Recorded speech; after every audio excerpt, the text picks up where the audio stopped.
MA final के विद्यार्थियों के लिए आज है कामायनी के श्रद्धा सर्ग की सप्रसंग व्याख्या। हमने इससे पहले वीडियो में भी श्रद्धा सर्ग की व्याख्या की है।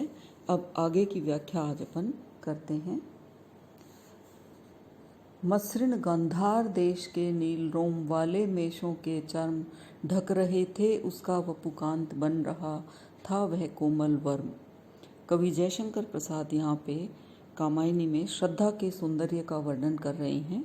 जब प्रलय के बाद मनु अकेले बैठे हुए थे एकांत पर्वत पर, और तब श्रद्धा उनको देखती है और वो वहाँ जा कर के उनसे बात करती है, तो मनु अचानक श्रद्धा की तरफ देखते हैं तो श्रद्धा के सौंदर्य को देख करके उन्हें आश्चर्य होता है और वो आकर्षित होते हैं। इसी सौंदर्य का वर्णन कवि जयशंकर प्रसाद कर रहे हैं। मसृण यानी कोमल। मसृण गांधार देश के नील रोम वाले मेषों के चर्म।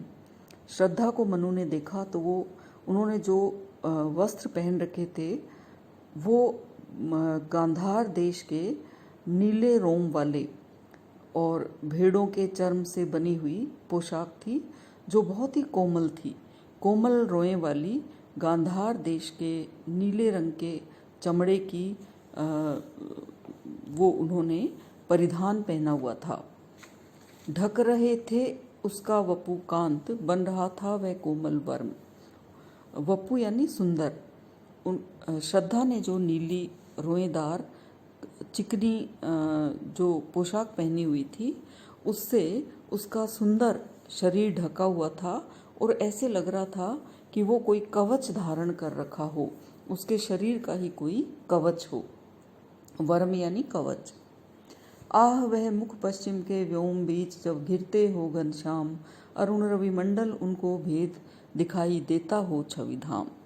अब देखिए आप श्रद्धा का सौंदर्य वर्णन। आपने बीए सेकंड ईयर में भी नायिकाओं के सौंदर्य वर्णन को खूब पढ़ा होगा, लेकिन इतना सूक्ष्म, इतना कलात्मक, इतना खूबसूरत वर्णन आपको कहीं नहीं मिलेगा जैसा प्रसाद ने कामायनी का वर्णन किया है, श्रद्धा का वर्णन किया है। तो देखिए, जब मनु ने श्रद्धा को देखा, आह वह मुख पश्चिम के व्योम बीच जब घिरते हों घनश्याम। जैसे ही मनु ने देखा तो श्रद्धा का सुंदर मुख देख करके उनको ऐसा एहसास हुआ जैसे पश्चिम के आसमान में सूर्य छिप रहा हो और जब उसमें गहरी लालिमा हो और चारों तरफ सांवले जब घिरते हों घनश्याम। घनश्याम यानी सांवले, काले काले बादलों के बीच लालिमा युक्त सूर्य जब छिप रहा हो तो एक अरुण रवि मंडल उनको भेद दिखाई देता हो छविधाम। जैसे कि लाल सूर्य जो है, छिपता हुआ सूर्य लाल होता है, पश्चिम दिशा में लालिमा युक्त सूर्य काले बादलों को भेद करके जैसे कोई छवि धाम सौंदर्य का भंडार दिखाई दे रहा हो, ऐसा श्रद्धा का मुख दिखाई दे रहा था। या कि नव इंद्र नील लघु श्रृंग फोड़ कर धधक रही हो कांत, एक ज्वालामुखी अचेत माधवी रजनी में अशांत। या तो ऐसा लग रहा था कि जैसे काले मेघों को छेद करके, उनको भेद करके, उनके सीने को चीर करके कोई छवि धाम दिखाई दे रहा हो, लालिमा युक्त कोई सूर्य दिखाई दे रहा हो, या फिर श्रद्धा के इस सौंदर्य को देख करके ऐसा लग रहा था कि नव इंद्र नील लघु श्रृंग फोड़ कर धधक रही हो कांत, कि जैसे नीलम की पहाड़ियों को, नीले रंग की पहाड़ियों को, लघु यानी छोटी छोटी पहाड़ियों को फोड़ करके कोई धधक रही हो कांत, एक ज्वालामुखी अचेत माधवी रजनी में अशांत। माधवी रजनी यानी बसंत की रात्रि। बसंत की रात्रि में विचलित होकर के, अशांत यानी विचलित होकर के मानो एक अचेत ज्वालामुखी है वो धधक रही हो और नीलम की पहाड़ियों को फोड़ करके वो बाहर आ गई हो। यानी आप देखिए कि लालिमा युक्त ज्वालामुखी और नीलम का नीला पहाड़ फोड़ करके जैसे बाहर निकल रही हो, और वो भी बसंत की रात्रि में। वैसे तो ज्वालामुखी का फटना जो होता है वो भय का प्रतीक होता है और सौंदर्य वर्णन में ऐसा प्रयोग नहीं किया जाता, लेकिन कवि ने जो वर्णन किया है उसमें एक आकर्षण है। नीले रंग के छोटी पहाड़ियों के सीने को फोड़ करके कोई छोटा ज्वालामुखी जो है अचेत पड़ा हुआ था और वो धधक करके निकल रहा है। यहाँ हम ऐसा भी सोच सकते हैं कि श्रद्धा जो है नव यौवना है और उसका सौंदर्य ज्वालामुखी से कवि ने तुलना की है। नित्य यौवन छवि से हो दीप्त विश्व की करुण कामना मूर्ति, स्पर्श के आकर्षण से पूर्ण प्रकट करती जो जड़ में स्फूर्ति। अब देखिए कवि जो है श्रद्धा के सौंदर्य को वर्णन करते हुए कहते हैं, नित्य यौवन छवि से ही दीप्त विश्व की करुण कामना मूर्ति। श्रद्धा जो है वो ऐसे लगता है कि नित्य प्रति यौवन से परिपूर्ण रहती है। उसका जो सौंदर्य है, श्रद्धा का सौंदर्य दिव्य था।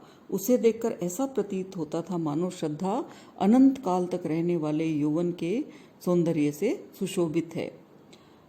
विश्व की करुण कामना मूर्ति, उसके मुख पर छाई हुई करुणा के कारण वह करुणा भावना से पूर्ण और कामना की सौम्य और साकार मूर्ति के समान प्रतीत होती थी। यानी उसमें केवल सौंदर्य ही नहीं था वरन कामना की साकार मूर्ति लगती थी।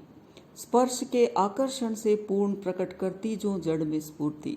श्रद्धा के दिव्य सौंदर्य का वर्णन करते हुए कवि जयशंकर प्रसाद कहते हैं कि श्रद्धा स्पर्श के आकर्षण से पूर्ण थी, अर्थात कोई भी अगर उसको जब वो किसी को भी स्पर्श कर लेती थी तो उस व्यक्ति में एक सम्मोहन पैदा हो जाता था और जड़ व्यक्ति भी प्राणवान हो जाता था। फिर से देख लो, स्पर्श के आकर्षण से पूर्ण प्रकट करती जो जड़ में स्फूर्ति। नव यौवना जो श्रद्धा थी उसके सौंदर्य को वर्णन करते हुए कवि कहते हैं कि उस श्रद्धा की छवि जड़ या भावनाहीन व्यक्ति कोई कितना भी कठोर हो उसके हृदय में भी आकर्षण की भावना उत्पन्न करने की क्षमता श्रद्धा के सौंदर्य में थी।